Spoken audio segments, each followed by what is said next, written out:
Hi, it's Professor Harvey, and I wanted to do this video. This is for the week 5 discussions.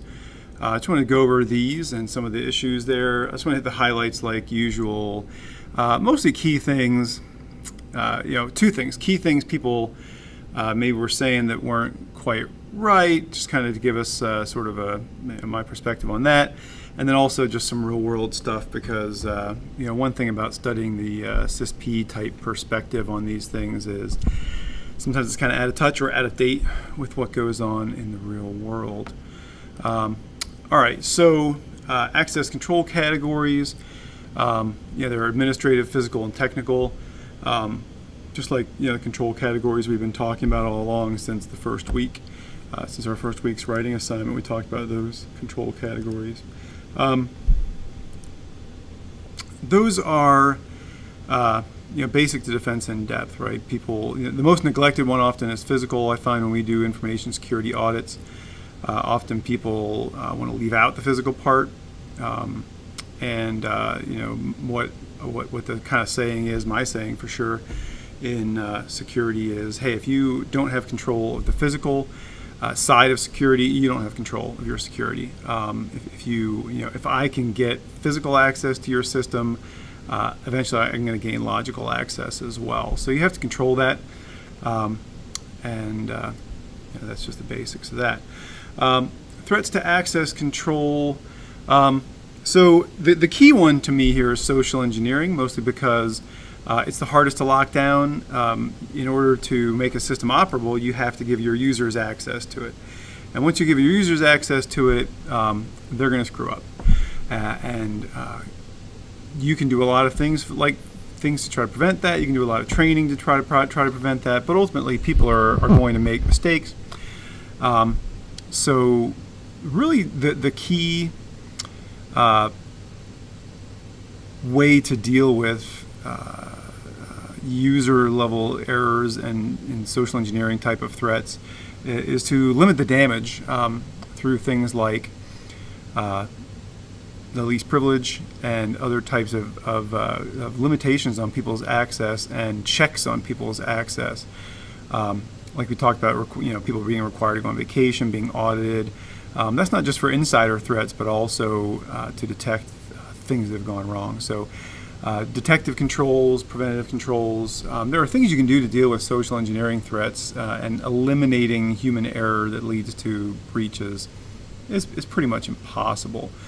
Other key things there, one I wanted to talk about was password guessing. The big trend we see in password guessing these days, there's two trends. One is they call it credential stuffing, and this just has to do with people reusing passwords.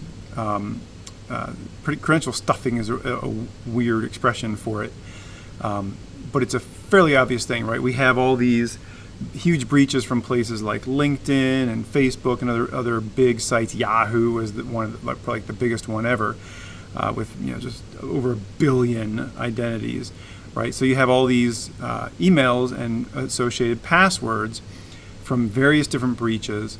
And so password stuffing just means trying to gain access to a new application using identity information from a prior breach, assuming that, hey, someone may use the same password. And the key thing about that, it relies on the same principle as password spraying, which I'll explain in a moment. But the basic principle is, if you don't care whose account or accounts you get access to, it's not too hard to get access to accounts. Password spraying is the same principle, right? When we think of password guessing, we tend to think of, okay, I want to gain access to Harvey's account, right? So I know his email address, so I'm going to put in his email address and start guessing his password. Just like you see in the movies where they say, oh, what's his dog's name? Or what's his kid's birthday? Or it's probably this, right? And you're trying to guess those things. The problem with that is it's real hard. You can have a lot of personal information about me and never guess what my passwords are. Any one person, any one individual is likely to have a password that's going to be very hard for you to guess. But if you have 10,000 user IDs, for instance, for an organization, it's real easy to get access to at least some of them.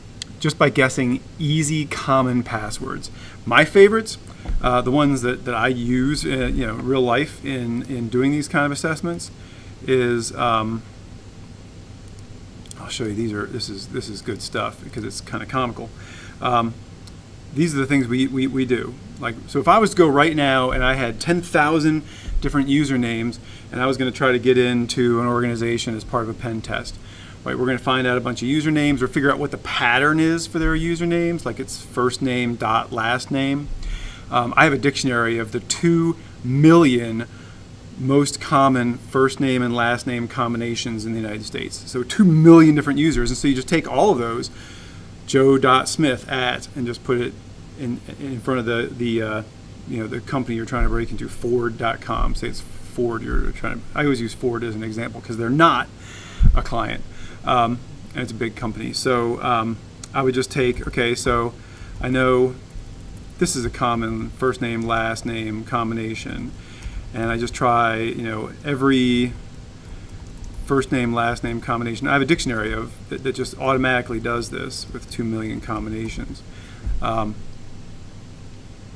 And so you just try all of those, and then for each of them, you pick one password, and you try it against all the usernames that you know.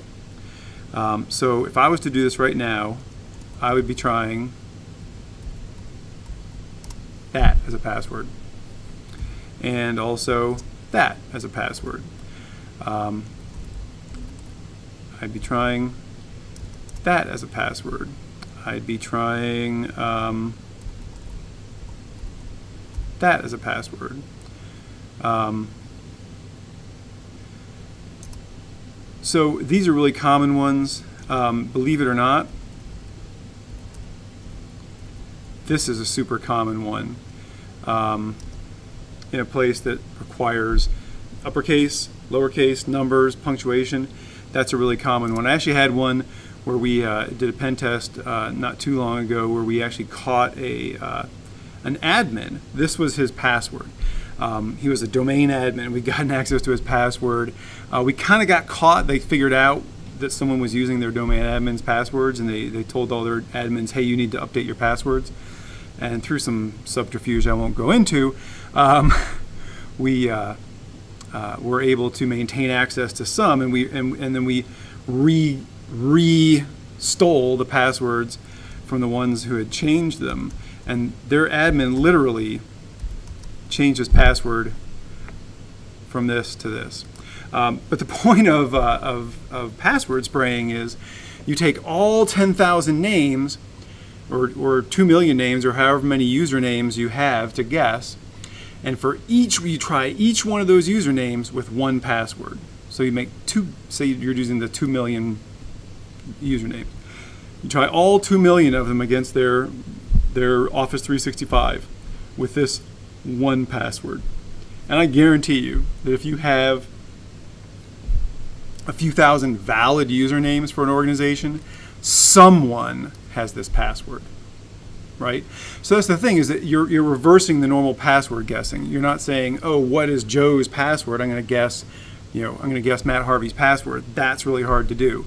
But if you say I have 10,000 usernames, I'm going to guess this one password against all of them. I can almost guarantee you someone has that password, because most places require you to update your password every 3 months, which is the same as seasons, and this is a really lazy way to have a unique new password every 3 months, and a lot of people do that. The months are common.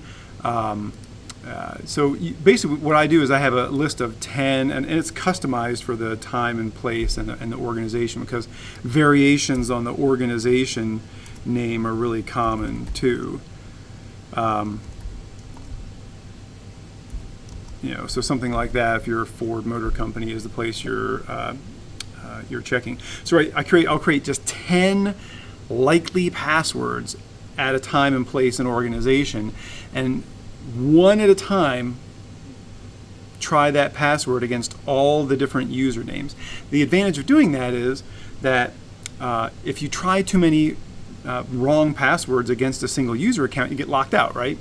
However, With password spraying, that's not a problem, because if I try 10,000 different usernames with the same password, by the time I finish those 10,000 guesses and get around to trying all 10,000 with the second password, it's been long enough that that's considered that the timer has reset on those bad password guesses. So you don't get locked out. Now, you don't have lockout problems with password spraying, because instead of trying lots of passwords against one username or a handful of usernames, I'm trying a small set of passwords against a huge number of usernames. So we've reversed the dynamic from typical password guessing or brute forcing type attacks. Lockouts become little or no problem, and your success rate gets higher. The downside is you have no way of knowing whose account you'll get access to. So as long as you don't care whose account you get access to, then if you have a million passwords that were dumped from the LinkedIn breach or the Yahoo breach, try them all against some other new application. Some of them, someone is going to have reused their password. Probably hundreds of them will have reused their passwords. And if you don't care whose accounts you get access to, this happened on Experian recently, right? I mean, there's millions and millions of people who have accounts with them. So if you have millions of old breached passwords from someplace else, some significant subset of those people will have reused their password on this new site. So that's probably way too much detail on this threats to access control. All right, IDS. There were all types of IDSs that they discussed. Really, the two really important key types are rule-based and anomaly-based, right? Rule-based says these are things we don't expect to see. These are things that if we see them are indications of a potential intrusion. The problem with that is having an exhaustive enough rule set is very hard. And intrusions and methods and signatures are evergreen. So anomaly attempts to come at it from the other side and say this is normal behavior, and to detect deviations from normal behavior, which theoretically is a superior way of doing it. The technology is starting to catch up to where that's really a practical thing. For years now, this was theoretically the better way to do IDS, but only now are we really getting to where we have the types of machine learning and artificial intelligence technology to really make that a viable, significantly usable thing. All right, so the legal concern with honeypots that we're talking about, this is one that we had a lot of confusion over. The legal concern they're talking about there was the potential for entrapment.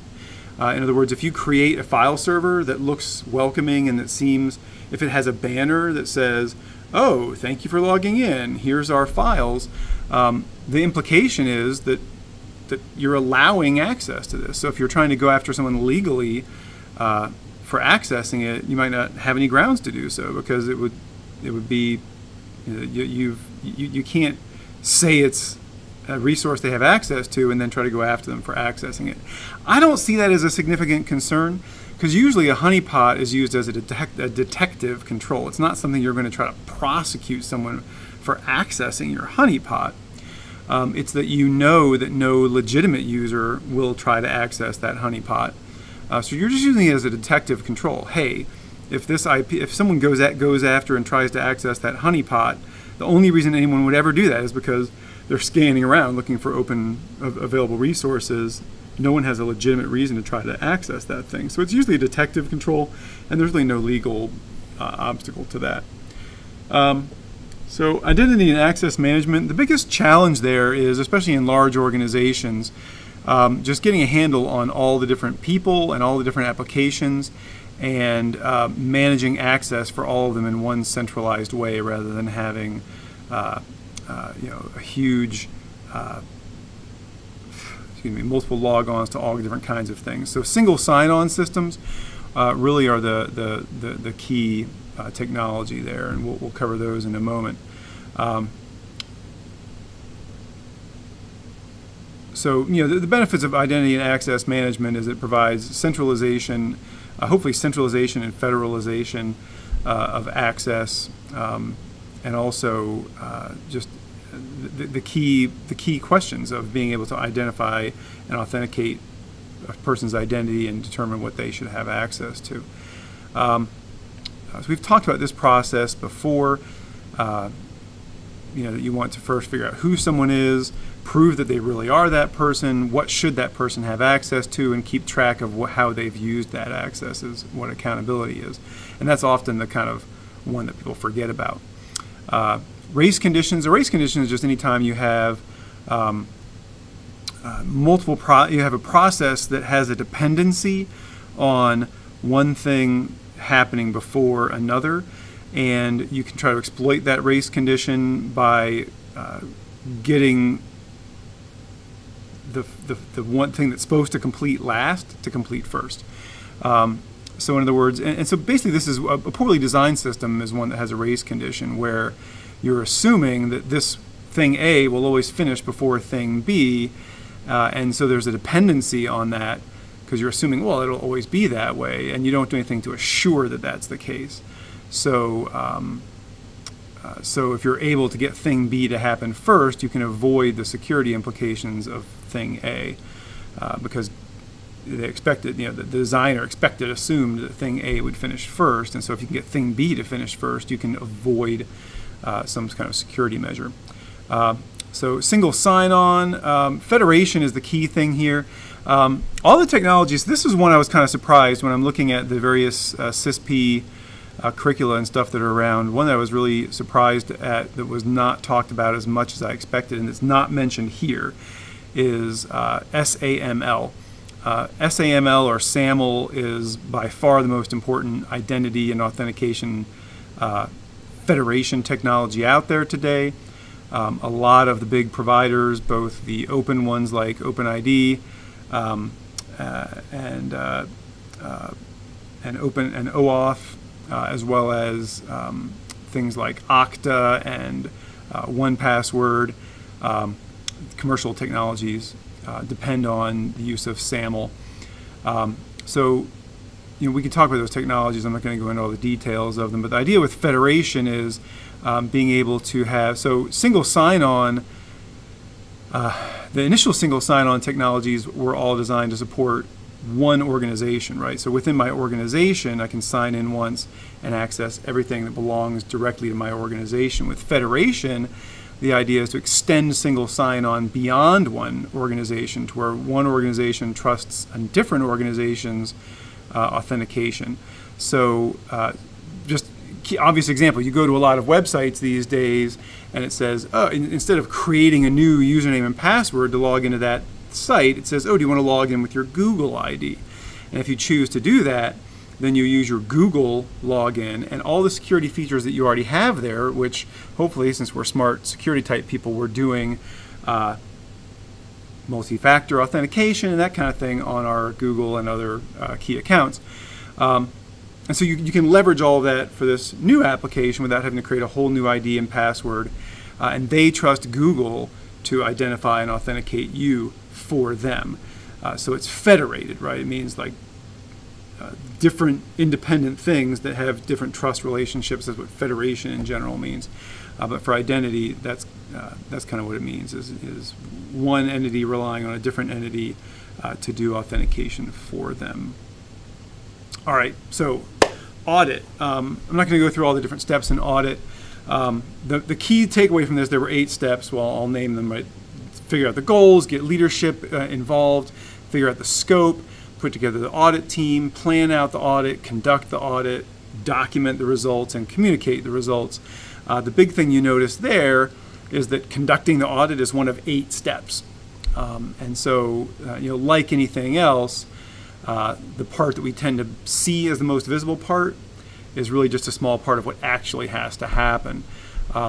And when something is done well like that, it's because all those other less visible steps were done well. And so then the visible part seems like it was pulled off effortlessly, but the reality behind it is that it required a lot of work in preparation. Okay, black box, white box, gray box. So these are hopefully pretty clear things. So an example of what a black box pen test, for instance, would look like. I'm going to explain how no one, hardly anyone, really does truly black box testing. So black box testing, the idea is that you have basically no information about the environment you're going to be testing. So this would be an example would be if a client contracts with us and says, hey, I'm going to use Ford Motor Company again because they're not a client. Ford says, hey, we want you to pen test Ford Motor Company, test all of our computer assets, all of our network, go. And they give us no information about where they're located, what the IP addresses are, anything about the systems. They don't tell us anything. And we just go and start attacking. The reality is that pretty much never happens. There's always a degree of gray boxness, even to black box testing. And the reason is that since we have to since part of the pen testing process is discovery of what their networks are and then enumerating their networks. Like, for instance, if Ford says they want us to pen test, we have to find out, okay, well, what are the IP addresses, where their offices are located, where are their systems, how will we even just find their systems? That's one aspect of it. The problem is if we made a mistake there, we would end up attacking somebody else. And I've had that happen where we misidentified a system, but we didn't incorrectly attack that system because we always do a gray box testing in the sense that once we finish that discovery portion, we go back to the client and we say, okay, here's the results of the discovery phase. Boom, boom, boom, boom, boom. We found these different networks that we think are your networks that we plan on testing in the next phases. And they'll tell us, okay, yes, this one you found is ours, this one you found is ours, this one you found is ours, this one, that's not us, right? Or that used to be us. We don't own that net block anymore. You're not going to want to, test against that net block. And then, oh, by the way, here's 3 more that apparently you didn't find that we also want you to include in the test. So as we go through each step along the way, we get confirmation from the client that everything we found really belongs to them and really is theirs, and that we found everything, because we don't want omissions in the discovery or enumeration phase to mean something doesn't get tested in the later phases. So even when something's a black box test, it always ends up being somewhat of a gray box test. But the other thing that leads to, and the reason why you do gray box or white box testing, is that when you get fuller information on what's present and what it's like, you can test it more thoroughly because you're not going to miss things. With the black box test, you're going to miss things. So the more inside information you get, the more efficient you can be because you're not floundering around. But also the less, so if you really want to know what would a real attacker see, then you want less information, closer to black box type testing. But the problem is it will miss things. So those are the distinctions. The steps of a penetration test, like I said, the first one is discovery and then enumeration, vulnerability mapping or scanning. It doesn't have to be done via scanning, but usually it's done that way because it's more efficient, at least for starters, to do automated scanning and then go to do manual confirmation and additional manual probing for additional vulnerabilities, exploitation, and then reporting. So to some extent, those can also be iterative, right? So in other words, once you've exploited, say, an external vulnerability, you're going to go back to, so now I've exploited your network perimeter. Now that I'm in your system, because I've exploited the perimeter, I'm going to go back to that discovery and enumeration phase on your internal assets so that I can find vulnerabilities there and then exploit that. So you can have this iterative process where that discovery, enumeration, vulnerabilities, exploitation can start over again as you get deeper and deeper within a system. There's iterations of it there.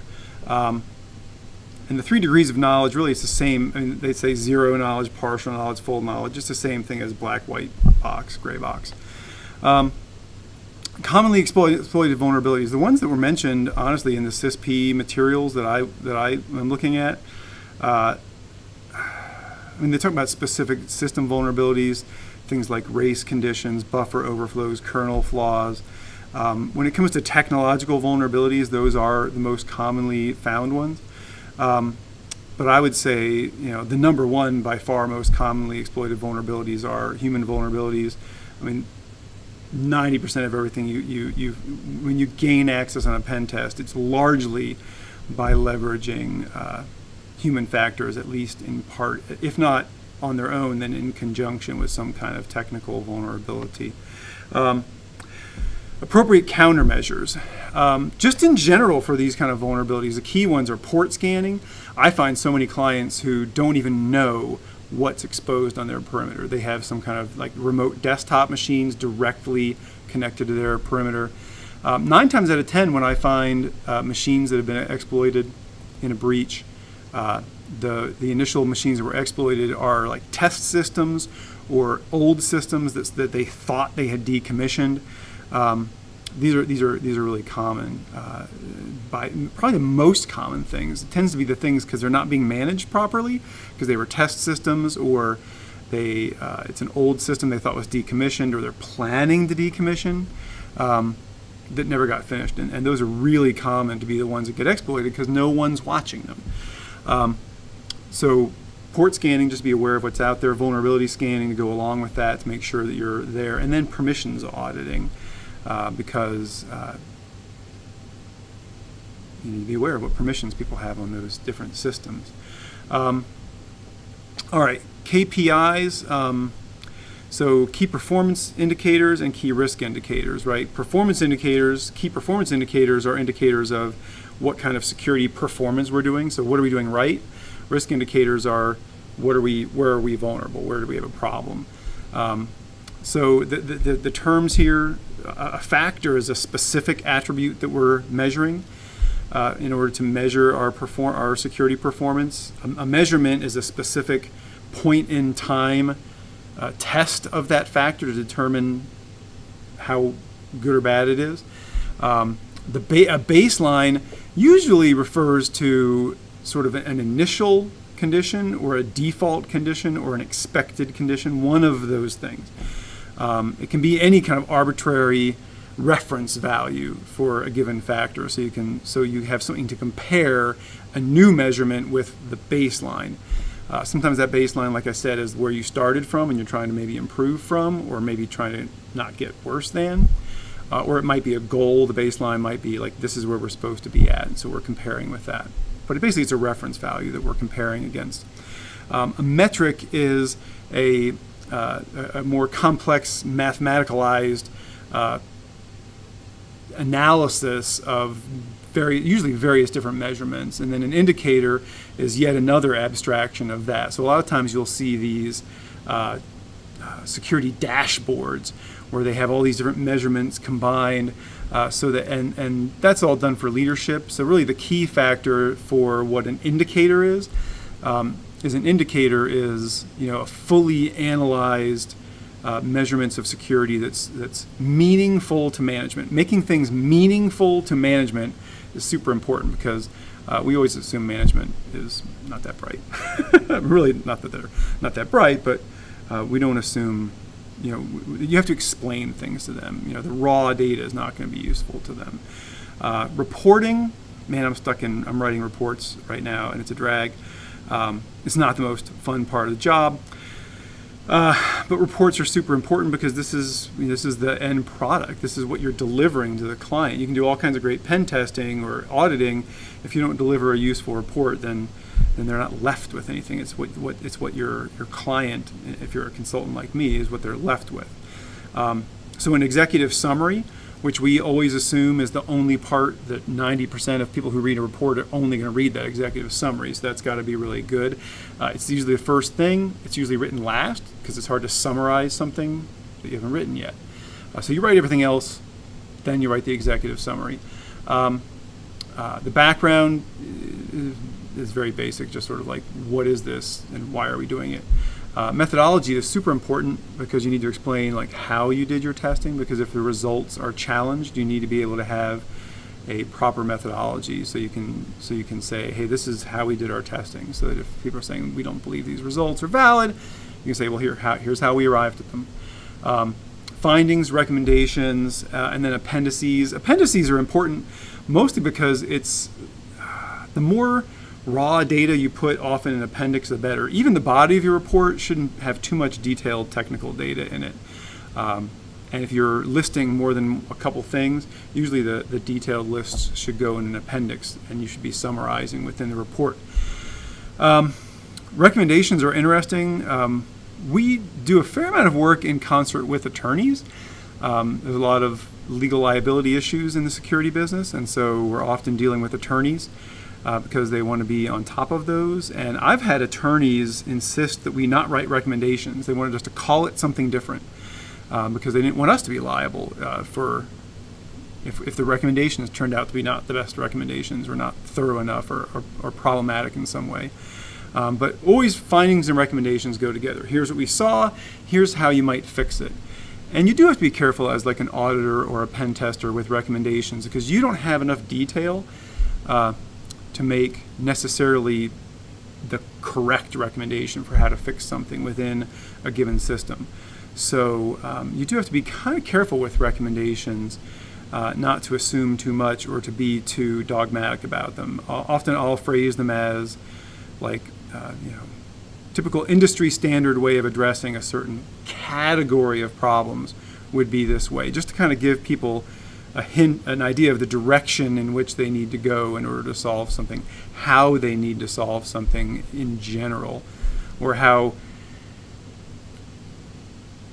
typical industry practices would say you should solve a certain problem, rather than saying this is the way to solve this problem, because it might not be the appropriate way for them to solve that problem in the context of their system. And we don't know their system as well as they do, usually, hopefully. Sometimes it seems like when you do audits or pen tests, you end up finding out people don't know their system as well as they probably ought to. All right, so that's my summary. I hope that's helpful, useful. Like I said, I want to be giving insights from like how things really are in the real world, as well as all the academic stuff. And I'll talk to you later.